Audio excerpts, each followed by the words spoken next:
नमस्कार, स्वागत है आपका हमारे चैनल पर। 18 जुलाई को राष्ट्रपति पद के लिए चुनाव होने वाले हैं और जहां एनडीए की तरफ से उतारा गया है आदिवासी समाज से आने वाली द्रौपदी मुर्मू को, तो वहीं दूसरी तरफ विपक्ष की तरफ से उतारा गया यशवंत सिन्हा को। जिस तरीके से तमाम बड़ी पार्टियां समर्थन दे चुकी हैं द्रौपदी मुर्मू को, तो इसी बीच यशवंत सिन्हा का एक बयान सामने आया है जिस पर उन्होंने कहा है कि अगर शिवसेना ने समर्थन दिया है द्रौपदी मुर्मू को, तो यानी कि उद्धव ठाकरे के ऊपर दबाव बनाया गया है। इस पूरे मामले पर बात करते हैं, हमारे साथ मौजूद है मौलाना मुफ्ती शामुन कासमी जी। किस तरीके से यशवंत सिन्हा, जो कि विपक्षी पार्टियों के उम्मीदवार हैं राष्ट्रपति पद के लिए, वो कह रहे हैं उद्धव ठाकरे ने द्रौपदी मुर्मू के लिए इसीलिए समर्थन दिया है क्योंकि उनके ऊपर दबाव बनाया गया है। नहीं, मैं ये समझता हूँ कि इस वक्त जो है माननीय प्रधानमंत्री श्री नरेंद्र मोदी जी का ये मास्टर स्ट्रोक है, राजनीतिक परिपक्वता और उनके अनुभव का ये एक ऐसा प्रदर्शन है कि जिससे तमाम जितना विपक्ष है वो चारों खाने चित हो गया है।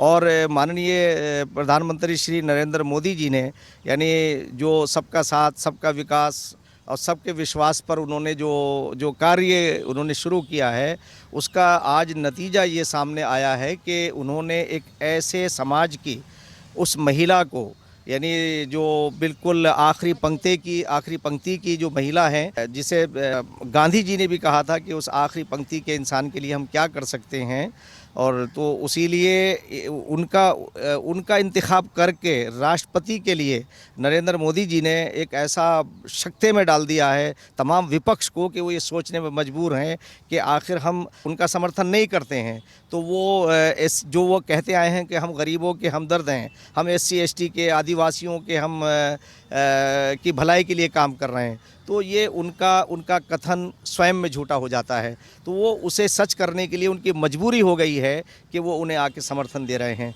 मैं ये समझता हूँ कि ये श्री नरेंद्र मोदी जी ने जो राष्ट्रपति का जो उम्मीदवार बनाया है एक आदिवासी महिला को, ये एक बहुत ही अपने में एक इतना बड़ा काम है कि तमाम पार्टी, तमाम संगठन, पूरी सरकार इसके लिए पूरे देश की तरफ से बधाई की पात्र है कि वो हमारे वो समाज जो बिल्कुल हज़ारों साल से दबा कुचला था और बिल्कुल मुख्यधारा से कटा हुआ था, आज जब वो राष्ट्रपति बनकर के देश को दिशा निर्देश देंगे तो एक अलग ही मंजर होगा। तो उनके आने की बिना पर जो उनका कैंडिडेट था, यानी बहुत चुस्त चालाक हैं, हमारे अच्छे व्यक्तित्व के भी आदमी हैं, काबिल भी हैं यशवंत सिन्हा जी, और आज यशवंत सिन्हा जी को जिस तरह से कैंडिडेट उन्होंने बनाया तो जिस तरह से वो लड़ाई से बाहर हो गए हैं, तो ये मैं समझता हूँ कि ये विपक्ष की जो परिपक्वता थी उसे श्री नरेंद्र मोदी जी ने ऐसा उसे तार कर दिया कि उन्हें ये समझ में नहीं आ रहा है कि ये क्या हो गया।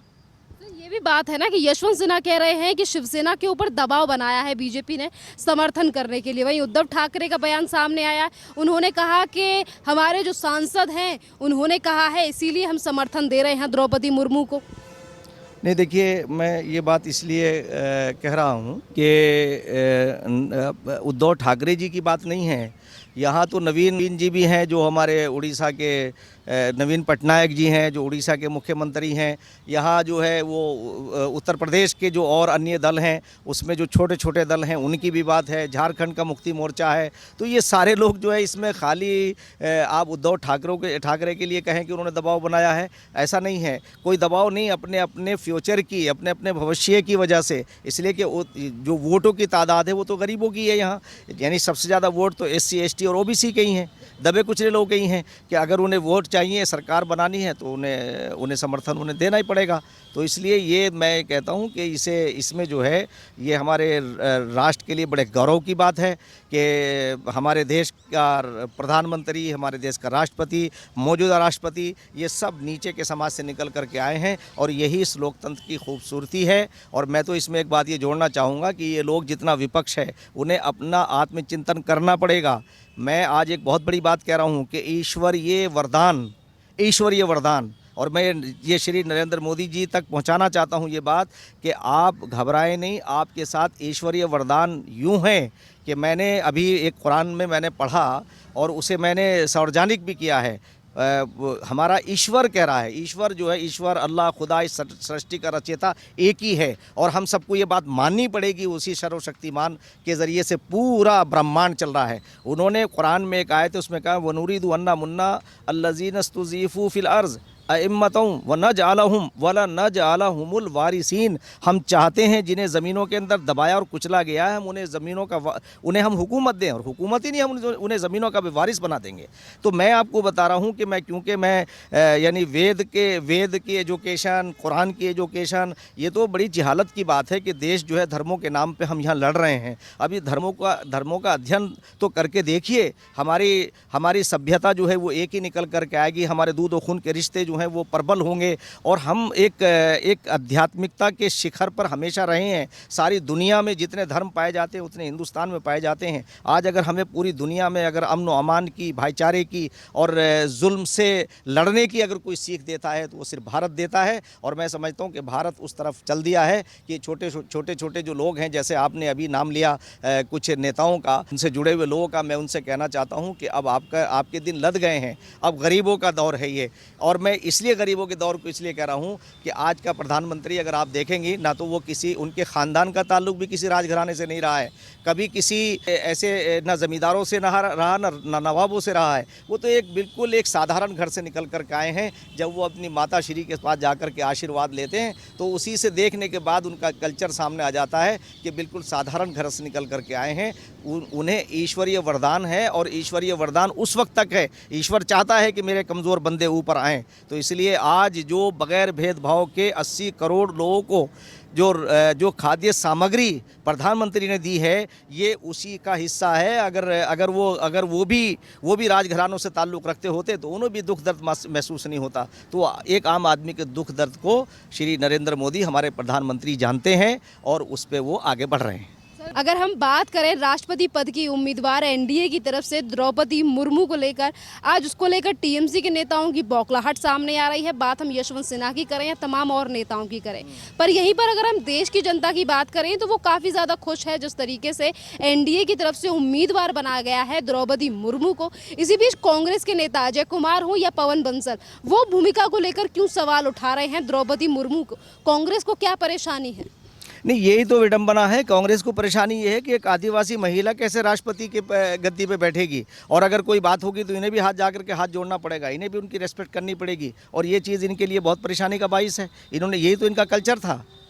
उस कल्चर के ख़िलाफ़ जो है आज एक ऐसी महिला जो बिल्कुल आखिरी समाज की आखिरी पंक्ति की महिला है और उसने सारे दुख दर्द को झेला है, अगर वो आज देश की राष्ट्रपति बन रही तो वो इनके हलक से नीचे नहीं उतर रहा है। इसलिए कि गरीब आदमी जाकर के बैठे, यही तो उस वक्त इन कांग्रेसियों ने सबने कहा था श्री नरेंद्र मोदी जी को कि एक नेता तो ये कहता था कि अरे जब तुम प्रधानमंत्री क्या बनोगे, हम तुम्हें एक चाय का ठेला अलाट कर देंगे, चाय के लिए एक जगह अलाट कर देंगे, वहाँ तुम चाय बेचना। अरे जब चाय बेची तब बेची, चाय बेचते बेचते एक्सपीरियंस करने के बाद अब प्रधानमंत्री बने हैं। तुम्हें ये स्वीकार करना पड़ेगा। और उस ईश्वर ने उनके मुंह पर ऐसा, उन्हीं शब्दों को ऐसा आकर के उनके मुंह पे लगे कि वो दोनों के दोनों बड़े महारथी जो स्टेटमेंट दिया करते थे, एक तो वो डिग्गी राजा हैं दिग्विजय सिंह जी, और एक ये अपने जो वो हैं अय्यर जी, ये ऐसे स्टेटमेंट देते थे तो लोगों को दर्द हुआ कि यार ये तो हम में से, हमारे बीच का जो आदमी है, हम सब मजदूरी तो करते हैं, आम आदमी जो है यहाँ का मजदूरी तो है, यही तो राजघरानों में पैदा हुए हैं। तो राजघरानों में बैठे हुए लोगों को गरीब लोग कैसे पसंद आएंगे? उन्हें तो अपनी बराबरी नहीं नज़र आ रही ना।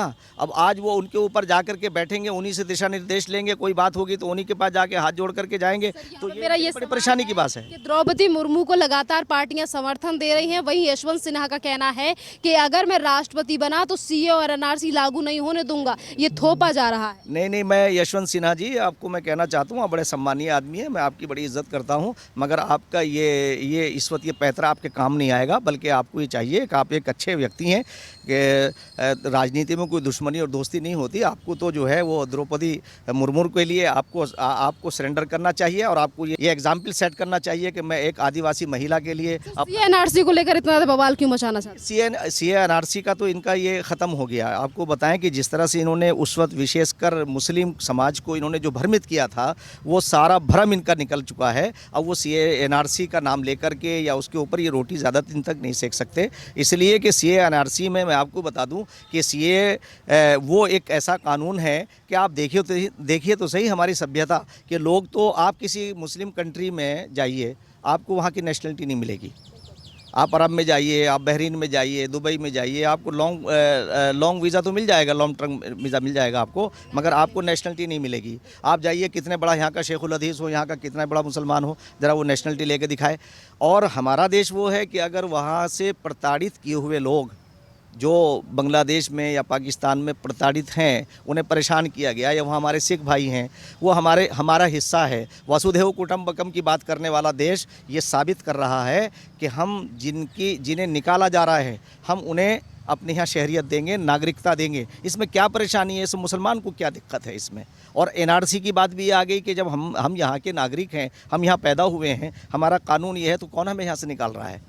यानी आप ये समझिए कि मैं समझता हूँ कि अभी जो आसाम की बात लोग कर रहे थे, एक इतना बड़ा स्टेप जो है वहाँ के, मैं बधाई देना चाहता हूँ आसाम के अपने हेमंत विश्व शर्मा को कि उन्होंने मुसलमानों को ज़मीन अलाट की है, और ये कहा है उन्हें, वो जो बरसों तक ज़मीन के मालिक नहीं थे, तो इसी पर लड़ाई होती रहती थी। देखिए हमारे नेतृत्व का कमाल देखिए कि अब सारे झगड़े हमारे ख़त्म होते चले जाएंगे, और हमारा देश जो है एक ऐसा बनेगा, एक बड़ी पावर बनेगा, और पावर ऐसे बनेगा जो आज मैं एक और बात कहना चाह रहा हूँ, एक चीज़ सामने आई है। बहुत सारे लोग ये बात कहना चाहते हैं कि जैसे कुछ लोग हैं सिर्फ वो ये कहते हैं कि हिंदुस्तान में हम हिंदू राष्ट्र बनाएंगे या हम मुस्लिम राष्ट्र बनाएंगे। इसमें जो है कुछ लोग ऐसे कि मुस्लिम राष्ट्र की अभी कल्पना आई है। हाँ, शरीयत से मैं इनसे पूछना चाहता हूँ कि शरीयत क्या है और मुस्लिम राष्ट्र क्या है और आज क्या है? आज हम फ्रीडम के साथ हम नमाज़ पढ़ते हैं, रोज़ा रखते हैं, आपस में मिलते जुलते हैं। कौन आपकी धार्मिक चीज़ों पे पाबंदी लगा रहा है? आप किस तरह का इस्लामिक राष्ट्र बनाना चाहेंगे? ज़रा दुनिया के इस्लामिक राष्ट्रों पर नज़र डाल लो, वहाँ तुम्हारे साथ क्या हशर हो रहा है। हमारा हिंदुस्तान जो है, हमारे बुज़ुर्गों ने इसे कुर्बानी दे के सब ने मिलजुल करके आज़ाद कराया, और हमने कहा ना ये दारुल हरब है ना दारुल इस्लाम है, बल्कि ये दारुल अमन है, दारुल अमन है, ये दारुल अमन है। ये हमें इस दारुल अमन को मजबूत करना है, अपने बहनों भाइयों को की तरह हमें रहना है। मैं धार्मिक एजुकेशन के बारे में भी कहना चाहता हूँ, क्योंकि मैंने सारे धर्मों का अध्ययन किया है। हर धर्म जो है वो ईश्वरीय खोज की बात करता है, ईश्वर तक पहुँचने की बात करता है। माननीय भागवत जी ने आज भी एक स्टेटमेंट दिया है कि जो जनसंख्या के ऊपर, मैं आपको बताना चाहता हूँ कि उन्होंने जनसंख्या के ऊपर कहा कि बच्चे पैदा करते रहना, तो वाकई जानवरों की यही तो चीज़ है। हम इंसानों और जानवरों में कुछ तो फ़र्क होना चाहिए। मैं जनसंख्या के ऊपर मैंने भी ये बात कही है, और मैं उनका समर्थन करता हूं इस बात का कि जनसंख्या जो है वो नियंत्रित रहनी चाहिए।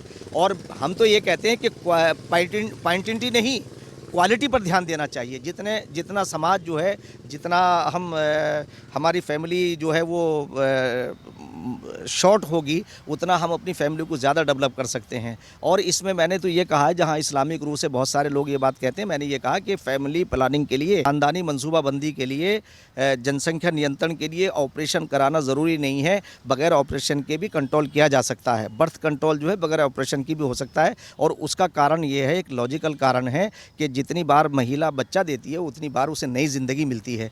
आप अगर आपका जो पार्टनर है, अगर जो आपका जीवन साथी है, उसे बहुत दिन तक आप उसके साथ रहें, तो ज़रूरी है कि उसका कम से कम इस्तेमाल हो। जितने कम बच्चे पैदा होंगे, उतना वो ज़्यादा सेहत और तंदुरुस्त रहेगी। तो मैं ये बात कहना चाहता हूँ कि लॉजिकल थोड़ा इस हिंदुस्तान की सभ्यता को समझिए। और सारे लोगों का आह्वान करना चाहता हूँ कि इस वक्त सरकार और सरकारी तंत्र, उसके अंदर थोड़ा सा चेंज आया है। जो पहले करप्शन था, तो वो करप्शन में भी रोक लगी है। तो इसलिए आज देश के लोगों को आपसी भाईचारा बनाना चाहिए। और ये जो लोग, जो अतिवादी लोग हैं, ये कुछ भी कह देते हैं, उनके ऊपर ध्यान नहीं देना चाहिए।